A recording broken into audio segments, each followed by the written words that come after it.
Welcome back to the podcast, folks. Today, we're going to tackle a phenomenon that every Westerner who spends any real time in the Philippines eventually runs into Filipina time. Or, as I like to call it, I'll be ready in 10 minutes. Which actually means you might want to go ahead and order dinner without me. Now, this isn't just about girlfriends or wives.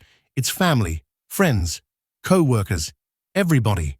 But when you're dating a Filipina, whoo boy, buckle up. This is not a sprint. This is an endurance test.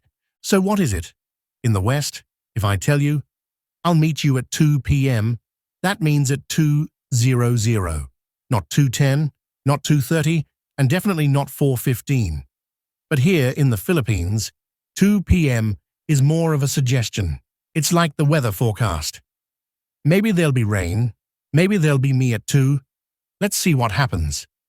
Now, when you attach the word Filipina to it, like Filipina time, it gets an extra boost of mystery. You text, "Are you on your way?" And she replies, "Yes, I'm almost there." Translation? She just got out of the shower. So why does this exist? Is it laziness? Is it disrespect? It's cultural. Filipino culture values relationships over rigid schedules. Being on time is less important than not rushing family, not stressing out friends, not acting too uptight. Add in traffic, tropical weather, and the fact that clocks seem to bend around here, and you get, Filipina time. Also, there's this thing called the mañana habit.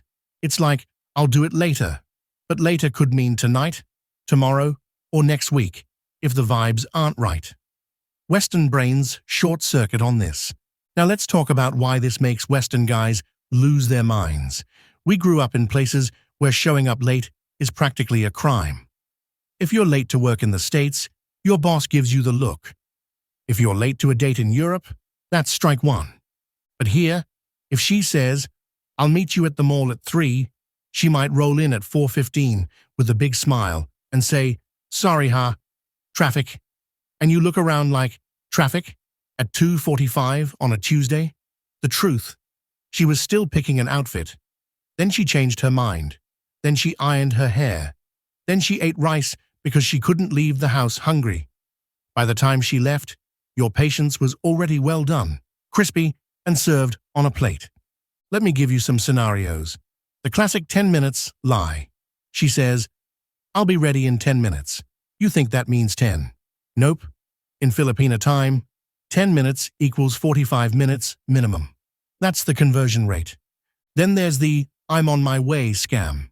You call and ask, "Where are you?" She says, "I'm on my way." Translation? She hasn't even started putting on makeup yet. Or the family party. The invitation says 5 p.m. You show up at 5 like the punctual Westerner you are, and you're the only one there. The hosts aren't even dressed. The food won't be served until 8. And they'll look at you like you're the weirdo for being on time. For Westerners, this hits hard. At first, you're frustrated. Then you get angry. Then you just sit down and accept your fate. It's like the stages of grief. Stage 1, denial. She said 10 minutes. Maybe she means it this time. Stage 2, anger. She said she was on her way an hour ago. What the hell? Stage 3, bargaining. Okay, if she's not here by 6, I'll just eat without her. Stage 4, depression. I could have watched a whole Netflix movie by now. Stage 5, acceptance. You know what? This is life now. I live on Filipina time. Here's the kicker. Most Filipinas don't see what the big deal is.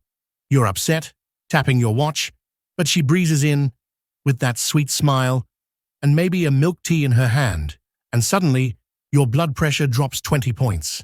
Because in her mind, as long as she showed up happy and pretty, everything's fine. She's thinking, why is he upset? I'm here now. Let's enjoy. Meanwhile, your inner German clock is screaming. But let's be real for a second. Part of the frustration is that Westerners think time equals money. Time equals respect. For Filipinos, time equals flexibility. Time equals don't stress. It's not that they don't respect you. It's that the culture doesn't treat punctuality as a sacred cow. And once you get that, you can laugh instead of losing your mind. So what can you do? A few survival tips. Adjust your own clock. If she says 3, expect 4. Bring a book. Order food. Chill. Use Filipina time math. 10 minutes means 40 minutes. 1 hour means 2 hours. Plan accordingly. Pick your battles. If it's a flight or a visa appointment, lay down the law. If it's just Jollibee, relax. Learn to laugh. It'll save your sanity. So there you have it. Filipina time. Annoying? Absolutely. Frustrating? Oh, you bet. But also kind of charming once you accept it. Because here's the truth. The same Filipina who makes you wait an hour to leave the house is also the one who will sit with you all night in the hospital if you're sick. She'll stay by your side when times get rough. She may not respect the clock, but she respects you. And at the end of the day, that's worth more than being on time.